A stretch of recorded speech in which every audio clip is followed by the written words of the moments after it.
Hello hi नमस्कार, आप सुन रहे हैं जागरण पॉडकास्ट का खबरनामा। मैं हूं आपके साथ शताक्षी सिंह। आज तारीख है 3 नवंबर की और दिन है शुक्रवार का। देखिए, आज के दिन की जो सबसे ट्रेंडिंग खबर है वो है बिग बॉस OTT 2 के विनर एल्विश यादव पर FIR दर्ज हुई है। उन पर रेव पार्टियों में स्नैक बाइट प्रोवाइड कराने को लेकर नोएडा सेक्टर 49 में FIR दर्ज हुई है। अब ऐसे में कई लोगों के मन में सवाल ये उठ रहा है कि आखिर ये रेव पार्टी कैसी है? क्या ये भी आम पार्टियों की तरह ही होती है या इसमें कुछ अलग है? इससे भी बड़ा सवाल ये है कि क्या ये पार्टियां भारत में लीगल भी हैं? आपके इन सारे सवालों के जवाब आज आपको खबरनामा में हम देंगे। इसके लिए आपको अंत तक एपिसोड को सुनना होगा। फिलहाल जान लेते हैं आज की खबरें क्या हैं। शुरुआत करेंगे हेडलाइंस के साथ। प्रदूषण के चलते दिल्ली की भयावह स्थिति, उपराज्यपाल ने शाम 6 बजे राजनिवास पर बुलाई बैठक। सेना प्रमुख जनरल पांडे का चीन को खास संदेश। इजरायल हमास युद्ध को लेकर भी दिया बयान। संसद विधानसभा में 33% महिला आरक्षण तत्काल लागू हो, याचिका पर बोला सुप्रीम कोर्ट। क्या वैगनर ग्रुप हिजबुल्लाह को खतरनाक एयर डिफेंस सिस्टम देना चाहता है? रूस ने रिपोर्ट को सिरे से नकारा। पाकिस्तान के खैबर पख्तूनख्वा प्रांत में भीषण धमाका विस्फोट में 5 लोगों की मौत, 21 घायल। वित्त मंत्रालय ने शुरू की डिमांड ऑर्डर के खिलाफ अपील दायर करने की योजना, GST भरने वालों को मिलेगा लाभ। बल्लेबाज करेंगे चौके छक्कों की बरसात या कहर बनकर टूटेंगे गेंदबाज? ईडन गार्डन्स में किसका होगा राज? इसके बारे में भी आपको बताएंगे। फिलहाल खबरें विस्तार से जान लीजिए। दिल्ली में बढ़ते वायु प्रदूषण से अब सांसों पर संकट आ गया है। हर सांस के साथ दिल्ली वाले पूरे दिन में 40-50 सिगरेट के बराबर धुआं फेफड़ों तक पहुंचा रहे हैं।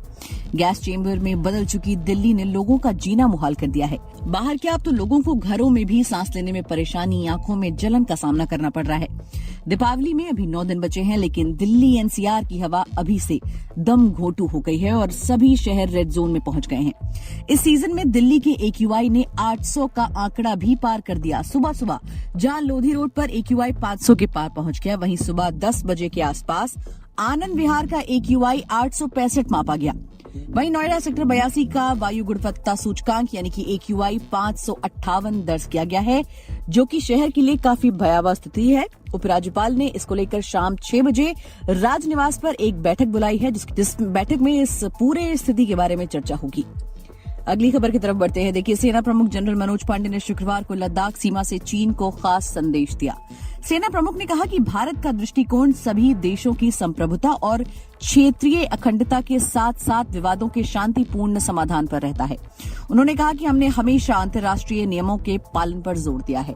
पूर्वी लद्दाख में चीन के साथ बढ़ते सीमा विवाद के बीच सेना प्रमुख का ये बयान सामने आया है। चाणक्य रक्षा संवाद को संबोधित करते हुए जनरल पांडे ने कहा कि भारत दुनिया भर में नए स्थानों पर रक्षा शाखाएं स्थापित कर रहा है और सेना मित्रवत विदेशी साझेदार देशों के साथ संयुक्त सैन्य प्रशिक्षण और अभ्यास के दायरे और पैमाने को बढ़ाने के लिए उत्सुक है। वर्तमान में कई देशों में चल रही जंगों पर चर्चा करते हुए सेना प्रमुख ने कहा कि अंतर्राष्ट्रीय मामलों में राष्ट्रीय सुरक्षा की बढ़ती महत्ता पर ध्यान देने की जरूरत है। सेना प्रमुख ने कहा कि इस उतार चढ़ाव के बीच भी भारत का उज्जवल स्थान है। जनरल पांडे ने इजराइल और हमास जंग का संदर्भ दिए बिना कि हमारा दृष्टिकोण सभी देशों की संप्रभुता और क्षेत्रीय अखंडता के सम्मान, विवादों के शांतिपूर्ण समाधान, बल के उपयोग से बचने और अंतर्राष्ट्रीय नियमों, कानूनों और विनियमों के पालन पर जोर देता है। अगली खबर की तरफ बढ़ेंगे। देखिए, संसद और विधानसभा चुनाव में 33% महिला आरक्षण तत्काल लागू करने की मांग को लेकर याचिका पर आज सुप्रीम कोर्ट में सुनवाई हुई। कांग्रेस नेता जया ठाकुर की याचिका पर सुप्रीम कोर्ट ने कहा कि इसके लिए कई प्रक्रियाएं पूरी करनी होती हैं। कांग्रेस नेता की याचिका में मांग की गई कि परिसीमन का इंतजार किए बिना जल्द से जल्द आरक्षण लागू हो। कोर्ट ने इस पर कहा कि किसी भी आरक्षण से पहले कई प्रक्रियाओं का पालन करना होता है। कोर्ट ने प्रक्रिया देने के बाद सुनवाई 22 नवंबर तक टाल दी। सुप्रीम कोर्ट ने याचिका पर सुनवाई करते हुए कहा कि महिला आरक्षण कानून के उस हिस्से को रद्द करना बहुत मुश्किल है जिसमें कहा गया है कि इसे जनगणना के बाद लागू किया जाएगा। न्यायमूर्ति संजीव खन्ना और SVN भट्टी की पीठ ने कांग्रेस नेता की याचिका पर नोटिस जारी करने से भी इनकार कर दिया। याचिका में नारी शक्ति वंदन अधिनियम को तत्काल लागू करने की मांग की गई थी। पीठ ने कहा कि इस मुद्दे पर अदालत के समक्ष एक याचिका पहले से लंबित है और वो 22 नवंबर को इसके साथ ही ठाकुर की याचिका पर भी सुनवाई करेगी। विदेशी खबरों की बात करें तो क्रेमलिन ने शुक्रवार को आतंकी संगठन हिजबुल्लाह को एयर डिफेंस सिस्टम देने की वैगनर की योजना की रिपोर्ट को सिरे से खारिज कर दिया। दरअसल वॉल स्ट्रीट जर्नल ने अपनी एक रिपोर्ट में दावा करते हुए कहा कि अमेरिकी खुफिया एजेंसी का मानना है कि रूस का वैगनर ग्रुप लेबनान के आतंकी संगठन हिजबुल्लाह को वायु रक्षा प्रणाली देने की योजना बना रहा है।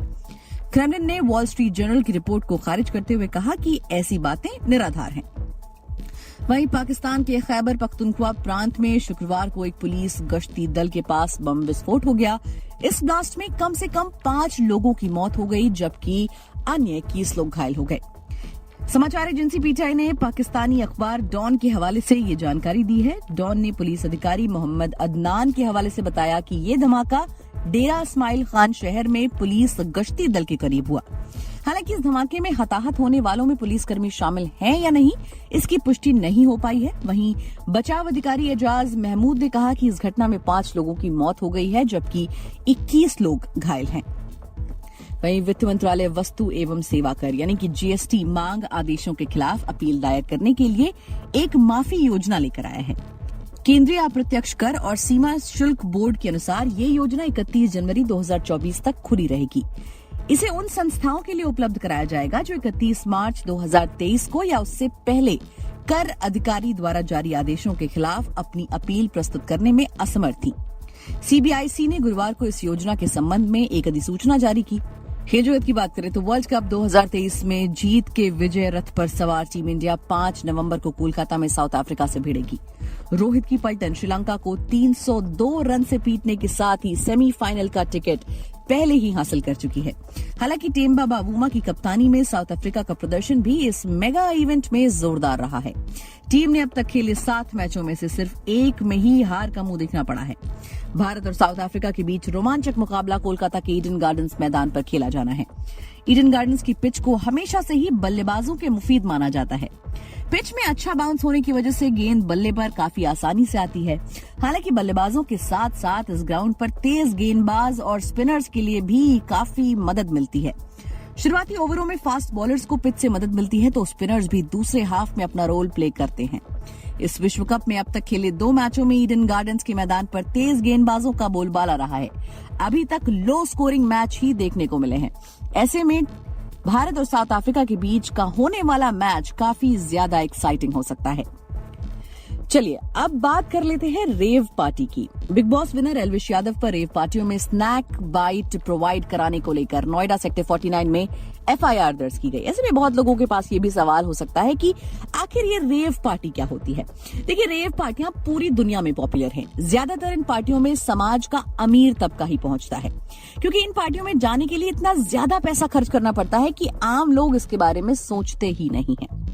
इसके साथ ही ये पार्टियां आम पार्टियों के मुकाबले काफी अलग भी होती हैं। इन पार्टियों में पहुंचने वाले युवा तरह तरह के नशे करते हैं। एबीपी के रिपोर्ट के अनुसार ये कई देशों में बैन भी है। यही वजह है कि भारत में भी इस तरह की रेव पार्टियां बैन हैं। लेकिन इसके बाद भी कुछ लोग ऐसी पार्टियां आयोजित करते हैं और एल्विश यादव पर ऐसी ही पार्टियों में स्नेक बाइट प्रोवाइड कराने का आरोप है।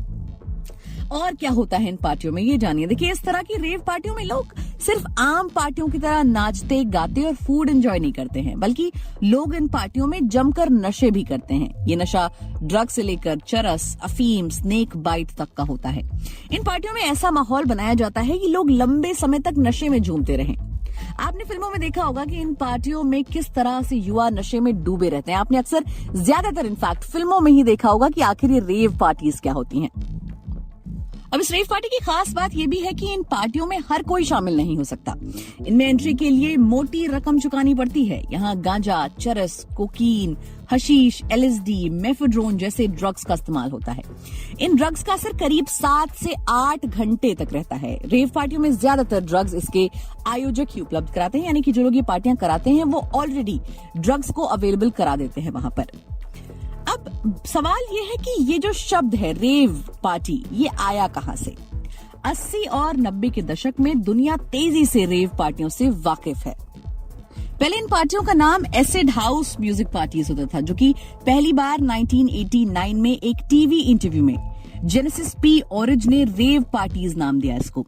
हालांकि 1990 के दशक की शुरुआत तक रेव का माहौल पूरी तरह से नहीं बन पाया था। 1990 में बर्लिन, मिलान और पेट्रास जैसे कई शहरों में तहखानों, गोदामों और जंगलों में रेव पार्टियां ऑर्गेनाइज कराई गई थी। ब्रिटिश पॉलिटिशियंस ने रेव पार्टी के उभरते चलन पर शिकंजा कसने की भरपूर कोशिश भी की थी। उन्होंने रेव के खिलाफ आवाजें उठाई और इलीगल पार्टियां ऑर्गेनाइज कराने वाले प्रमोटर्स पर जुर्माना लगाना भी शुरू कर दिया। लेकिन पुलिस की कार्रवाई के कारण रेव दृश्य ग्रामीण इलाकों में फैल गया, यानी कि ये धीरे धीरे शहरों से गांव की तरफ शिफ्ट होने लगा। रेव शब्द किसी तरह यूके में लंदन और होम काउंटियों को घेरने वाले बिल्कुल नए M25 लंदन ऑर्बिटल मोटरवे से जुड़े अलग अलग जगहों पर होने वाली आम वीकेंड पार्टियों का वर्णन करने के लिए भी प्रचलित हो गया, यानी कि आम पार्टियों को भी इसका नाम दे दिया गया ताकि इसे नॉर्मलाइज किया जा सके। हालांकि ऐसी पार्टियों की शुरुआत उससे करीब 20-30 साल पहले ही हो चुकी थी। लंदन में होने वाली बेहद जोशीली पार्टियों को रेव कहा जाता था। अमेरिकी न्याय विभाग का एक दस्तावेज बताता है कि 1980 की डांस पार्टियों से ही रेव का चलन निकला। अब जैसे जैसे टेक्नोलॉजी और ड्रग्स का जाल फैला, रेव पार्टियों की पॉपुलैरिटी भी बढ़ती चली गई। भारत में रेव पार्टियों का चलन हिप्पियों ने गोवा में शुरू किया। इसके बाद देश के कई शहरों में रेव पार्टियों का ट्रेंड बढ़ा।